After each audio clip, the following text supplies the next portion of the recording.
Good morning, dear students. Welcome in the history class of plus 2. Now we are talking about the chapter 2 of Mesopotamia cities. We are talking about the Mari. Now today we will discuss about the next point, the kings of Mary. जो Mary के जो Kings है पहले इसके बारे में you have seen in the picture available in the textbook you have it. Now firstly we will talk about the kings of the Mary. जो Mary के राजा वो कैसे होते थे. तो वहाँ पे जो किंग्स ऑफ मैरी है कहते वहाँ के जो राजा थे वो काफी क्रूल मतलब अवेयर वहाँ पे काफी पाए जाते थे. हर्डर्स जो थे हर्डर्स ऑफ द ट्राइब उनको अलाउ किया जाता था. They will entry in the palace and after that we will got about one letter कि one letter is written to the king and he is talking about the fire signal attack कि fire signal के बारे में वहां पे उसमें बताया गया वो लग रहा है कि क्या तो उनपे अटैक होने वाला है या रेड पड़ने वाली है. उनके बारे में सिंबल के बारे में बताया हुआ है. यानी कि इट मीन्स कि लेटर के थ्रू भी they will be aware to the people लोगों को एंड द किंग वो राजा को और उनको अवेयर किया जाता था कि ये सब चीज अवेयर रहे. और वहां पे इन्होंने जो किंग्स ऑफ मैरी हैं वो प्राइम पोजीशन ऑफ ट्रेड की काफी इन्होंने प्राइमरी पोजीशन दी गई है क्योंकि जो एरोफेट से लोकेटेड के अंदर काफी जो गुड्स है वो कैरी किए जाते थे बोट्स के अंदर like that would copper tin oil wine and various other goods है वो यानी कि ये सब चीजें कैरी किए जाते थे बोट्स के अंदर है. और Mari is a good example of trade centre की मैरी था ट्रेड सेंटर का काफी बेस्ट एग्जाम्पल माना जाता है. और बोट्स के अंदर जैसे grinding stone would wine oil jar है ये मैरी के ऊपर यानी कि वहां पे पैलेस के ऊपर स्टॉक किए जाते थे तब आगे ये इनको शिफ्ट किए जाते थे.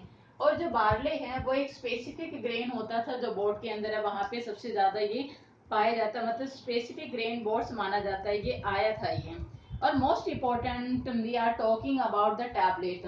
One tablet we are talk about Alashiya. Alashiya it is known for the copper के लिए काफी ये नॉन मानी जाती थी. और ये भी माना जाता था कि item of tin is also a item of trade and bronze was the main industry material for the tools and weapons and bronze was the industry material for tools and weapons and trade was very great importance. Now although the kingdom of Very was not only military strong, it was exceptionally prosperous कि ये नहीं था कि वो काफी military के point of it was very progress की both point it was very important. Now we are talking about the kings of Mari. Now next point we will cities in the Mesopotamia. Mesopotamia के अंदर cities हैं यानी कि we have got one Gilgamesh epic. Gilgamesh जो epic है वो हमारे को मिला है. कहते हैं कि इसके अंदर बताया हुआ है कि after cities were destroy in war they recall them in poetry के अंदर उनको रिकॉल किया गया है. तो एक टैबलेट है गिलामेस एपिक में विच रिटन ऑन 12 टैबलेट्स जो 12 जो टैबलेट्स के ऊपर है वो रिटन किया गया है. A great hero who subdue people war and wide he got a shock when his heroic friend died कि उसको काफी जब शौक होता था कि when he know about that his friend has been die. After that he will very shocked and then set out to find the secret of immortality. After that he want to go to the find out the search of the immortality crossing the water and surround the world and he want to identify that what is the reason behind the immortality. अगर राजा कोई भी दुखी हो जाता है immortality के पीछे भागने के लिए दौड़ता रहता था. And he console himself by walking alone the city wall के ऊपर alone he was walking and back and forth काफी वापस आ जाता था. He admired the foundation made of fire bricks that he had put into place. It is on the city wall of Uruk that long tale of heroism and endeavor frizzle out. कि heroism की long tales है वहां पे मतलब जो काफी कहानियां हैं वो प्रिंट की गई थी. गिलामेश डू नॉट से he will die his son will outcome he will think about वो ये नहीं कहते थे कि अगर ही विल डाई अगर वो मर जाएगा तो उसके son will out leave him तो वो उसके जो सन है वो जिंदा रहेंगे. A tribal hero would have done he take consolation in the city that his people has built. और वो शहर के अंदर वो कंसोलेशन लेता था लोगों की ताकि वो जो उसके लोग हैं कहते हैं कि वो अच्छे से बिल्ट हो सके. ये हमने पढ़ा है cities in the Mesopotamia culture के बारे में पढ़ता है. Now this is the last chapter last point is it is left out from this. We will read about that. The legacy of writing.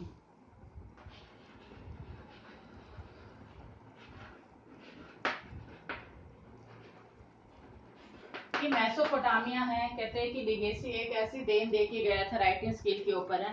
कहते हैं science require the written text, science को written text की require थी। Generation of scholar can read and build upon, कि scholars है they can read and also build upon. So greatest legacy of Mesopotamia to the world is tradition of time reckoning and mathematics. ये best establishment मानी जाती है time रिकॉनी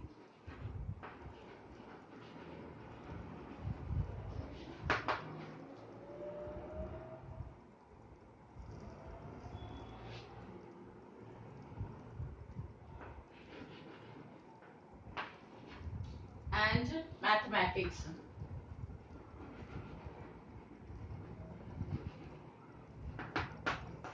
mathematics और time economy के रूप से काफी इंपॉर्टेंट लिगेसी यहाँ पे इनकी मानी जाती हैं कि इनसे पता चला गया था मेसोपोटामिया की जो best establishment was done and dating around we are talking about the 1800 near BCE। We are talking about that. We know that the tablet with we have found one tablet, in that tablet multiplication, division tables, square root tables and tables of compound interest, and the square root of 2 was given as, यानी कि in this tablet you will say multiply, division, square root and the square root of 2 was given as been given. You will see in the book that this symbol has been given on the tablet. It means it is the best example of the time recognition and mathematics. Is the best example legacy of writing. It is given by the Mesopotamia to the world. And after that student had to solve problem as the following. Student को ये सब चीजें solve करनी होती थी उस समय के अंदर. And the field of area को field of area वो develop करना पड़ता है. Such is covered 1 finger deep in water. कि 1 finger deep in a water. After that you have to find out the volume of water. कि आपको जो water का वॉल्यूम है आपको पता करना होता था, मतलब उस समय के अंदर the student have to find out to have to solve out this problem. And the division of the year into 12 months, 12 महीने जो ईयर का जो डिवीजन है 12 मंथ्स में किया गया था। एक डे का 24 आवर्स के अंदर एंड 1 आवर का 60 मिनट्स के अंदर। and we take for the guarantee in our daily life had come to us from the Mesopotamia. We have got this they have taken from the Mesopotamia से हमारे को पता चला कि एक दिन में आवर्स कितने होते हैं, आवर्स में मिनट्स कितने होते हैं एंड हाउ मेनी डेज में। ये सब किसकी देन थी? लेगेसी ऑफ मेसोपोटामिया की वो सब चीजें मानी जाती हैं। और ये डिवीजन है, कहते हैं it was adopted by the successor of Alexander. Alexander से सक्सेसर हुआ, फिर उसके बाद रोमन, फिर रोमन से इस्लाम,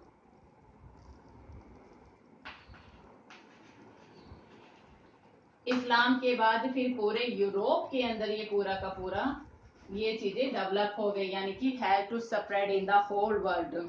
and whenever solar and the lunar eclipse, जब सूर्य ग्रहण और चंद्र ग्रहण होते थे, solar and the lunar eclipse, तो ये सब चीजें क्या की जाती थी? ऑब्जर्व की जाती थी ये सब चीजें उस समय के अंदर। तो इट मीन्स कि how much they are intelligent you can assume and imagine it. And occurrence were noted according to the year, month and day.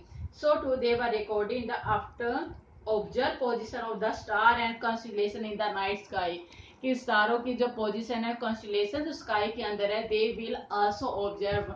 It means you can understand, you can think about that how much they will be intelligent in the time of the Mesopotamia.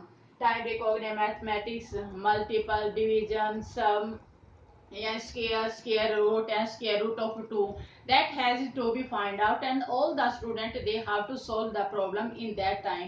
तो यहाँ पे ये they have keep the written record, जो इन सबका written record इनको मिलते था। And none of these monument Mesopotamia achievement would have been possible without writing and the urban institute or the school। ये बिना राइटिंग और अर्बन इंस्टीट्यूट ऑफ स्कूल्स के बिना, कहते हैं जो मेसोपोटामिया की अचीवमेंट है, it can not be possible without writing. And some boys were train to become not record keeper for the administration, कि बॉयज वर आल्सो ट्रेन की not only record keeper of the administration but intellectual who could build on the work of their pre research के साथ उनके work को उनको बनाए जा सके. Now we will be mistaken if we think about that the proportion with the urban world of the Mesopotamia is a modern phenomena. Now finally at two world attempt to locate and preserve the text.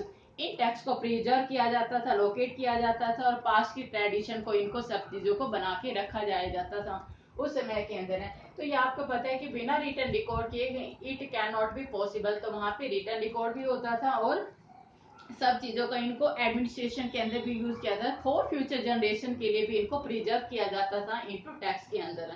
तो an early library, एक library है in the Iron Age we have also goat.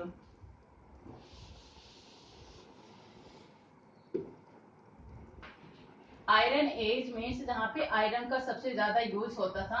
In the Iron Age we have got one library. It means in that time library we have to find when the Mesopotamia was excavating. जब उनको किया गया तो हमें एक library भी मिली थी, काफी ये फेमस है, जो स्ट्रेस थी वो 720 से 610 BC के अंदर इसको डेवलप की गई थी. ये सब चीजों को इनको पता चला था इन सब चीजों को. एंड द अर्लीस्ट आर्कियोलॉजिस्ट हैं, यानी कि काफी जो मानते थे. Now dear student, it is the last video of this chapter. We have complete this chapter. In this chapter we have read about the Mesopotamia. Mesopotamia के बारे में हमने पढ़ा, city, legacy of writing and the many other the palace of the married, trade system, city system, town planning. We have talked about the many things and we have found out many things that in that time Mesopotamia was the fully developed, fully town planning, legacy of writing will be there, uses of writing will be there. Now this is the chapter namely the what is the city life and the writing skill, कि वहाँ पे city life Mesopotamia में कैसी थी, उनका writing skill क्या था. तो उस समय के अंदर जो फर्स्ट जो राइटिंग स्किल की जो लिगेसी मानी जाती है, these all credit goes to the Mesopotamia. तो now you have to read the about the Mesopotamia in a very keen way, in a very interesting way. Now dear student, I hope you will be enjoy this chapter. Okay, thank you very much.